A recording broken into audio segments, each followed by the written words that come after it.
Welcome to Real Issues Podcast. I am your host, Martel Llewellyn, and today we're going to talk about how Stephen A. goes off on Malika Andrews over the Ime Udoka situation. We're going to listen to the video real quick, and then we're going to talk about it. Stephen A., with all due respect, this is not about pointing the finger. Stop. What became apparent to me in this press conference is that we do not have all of the information here, and it was frustrating to me that the Celtics declined to elaborate or to give more specifics about what exactly the rule breaking was that led us to this point. So that, I just want to get that out of the way first. But to answer your question, Molly, I think what stood out to me, I think what stood out to me is that Brad Stevens, he was upset. That's what stood out to me about what he termed rampant Twitter BS is the word that he used, that women were unfairly dragged into this within the Celtics organization. You could see that Brad Stevens was visibly upset about this. And I also found that to be gross and unnecessary, that folks were bringing in the names and the images of women that is just not a fact. It was purely speculation. But let me stop right there. That's on the Boston Celtics, because when they were talking about Ime, they put all of his information out there. They said that Ime Udoka is out here cheating on his wife. He was the one that had sexual relations that were consensual. We always have to remember that these relationships that he had with these Celtic staff members were consensual, okay? And people are getting away from the fact that the people who also were doing these things with Ime, they're also at fault. So I understand why people were jumping to conclusions, because why? Everyone put out Ime's information out there. Everyone said, okay, Ime is a part of this consensual relationship situation, but they didn't put the information out of the women. So when you don't put information out, it's going to lead to, guess what, people speculating, because remember, this is a man's game. And I know that a lot of people don't want to hear this, but it's a man's game. So when you have women that work within the sport, there's not that many of them. So guess what? People have common sense. They can put 2 and 2 together. If there's only 5 women that work on that training staff for the Boston Celtics, you can say, okay, it's going to be one of these 5 women. Is it right to accuse them and say that, yeah, you guys were the one, or you were the one doing this with Ime? No, until we actually get the facts out. But I don't understand why she's, going on and on and on about, people being rude to the women and speculating. When you don't give out proper information, and the Boston Celtics didn't do that, it leads to speculation. Let's continue the video. And so to me, that is what stood out. But the Celtics as an organization could have done more. And short of doing more ahead of this yesterday, they could have owned that responsibility in this press conference. I understand that there were legal parameters that they had to operate within for everybody involved. And I appreciate the fact that they brought in outside counsel and did a thorough organization. And I think that that is something that was clearly necessary in this situation. But the fact that it was able to go on all day, the fact that we are sitting here debating whether somebody else should have been suspended or not, we are not here, Stephen A., to further blame women.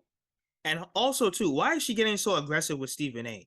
Because it's not about blaming women. But what she's not understanding is that Ime was married, and the woman who Ime was involved with was also married. That means that they're both wrong. It has nothing to do about, blaming women. When 2 people, cheat on their significant others with each other, that they're both wrong. Whether or not, if it's a celebrity or not, Ime's wrong, and the woman that he had his relationship with, she's wrong as well. And in my opinion, if Ime is going to lose his job, how come she's not going to lose her job? How come her name's not all over, social media? They're blasting Ime right now. And guess what? They're hiding that other girl for some strange reason. Let's continue the video.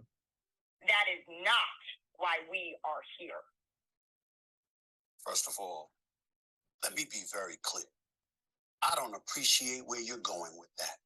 I'm not blaming anybody but Ime Udoka. He deserves, the fact of the matter is, I've said he deserved to be fired if they were going to fire him. If you're not going to fire him, then don't fire him. My issue is all of this being publicized. The point that I'm trying to make is just like you're not notice if Ime Udoka was not at. Excuse me. I listened to you. You're the one telling me to stop on my show. It ain't happening. And then that too, you have the nerve to come up on Stephen A's shows and over here cutting them off and telling them and accusing him of all this nonsense. Okay, that's number one. Number two, I've already said he deserves to be fired, or he deserves to be there and handle it internally and privately. If you're not going to handle it privately, if you're going to publicize it in that fashion, then obviously it provokes everybody wanting to know, okay, well, who are the parties involved? When you have Amina Smith in Boston and other women pointing out the fact that there were women who were wrongly implicated in all of this, it's a disservice to them. I didn't come out with the report about a consensual relationship. I didn't come out with the report ahead of time leaking that they were going to suspend him for the year. They did that. And my point is, considering how pervasive this kind of stuff has existed in professional sports for many years. And hold on now, he just said that this has been going on in sports where people are dating each other within the coaching staff or dating each other within the organization. He's talking about, listen, if we're gonna judge Ime, we have to do it correctly. If you're not gonna fire him, I think they should have talked about this internally and moved forward. What's the point of suspending him for a year? For what? If you suspend him for a year, you pretty much fired him. He's gonna sit out 82 games for what? Let's continue the video. My whole point is that, excuse me, make sure that you handle it in the same fashion it has always been handled. You could have fired him, and then we could have speculated till the cows come home, but he's gone. But to keep him there, keep him employed, but in the same breath, suspend him for a year, then also that year is indefinite. That is the issue that I have. Nobody's trying to protect Ime Udoka, and certainly nobody is trying to protect to excoriate the women involved or anything like that. I'm talking about how things of this matter are usually handled from an HR perspective, from an organizational perspective. That is not consistent with what we have seen throughout the years. That is the only point that I was trying to make. I'm not trying to attack anybody, and if anybody deserves to be attacked, it's Ime Udoka. And to some degree, he's right. Ime came a long way in terms of coaching. He started from the bottom. He had a lot of good mentors like Popovich. He was a coaching staff for the Sixers, so he had to make his way up. And to think that he was making all these sexual advances and having sexual relationships with women, it really ruined his coaching reputation. I think he might be able to get a job in the future. Who knows?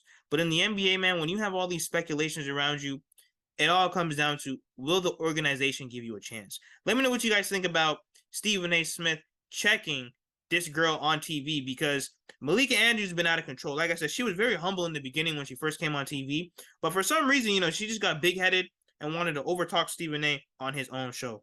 Let me know what you guys think in the comments. Like, share, comment, subscribe as we continue to push to 700 subscribers.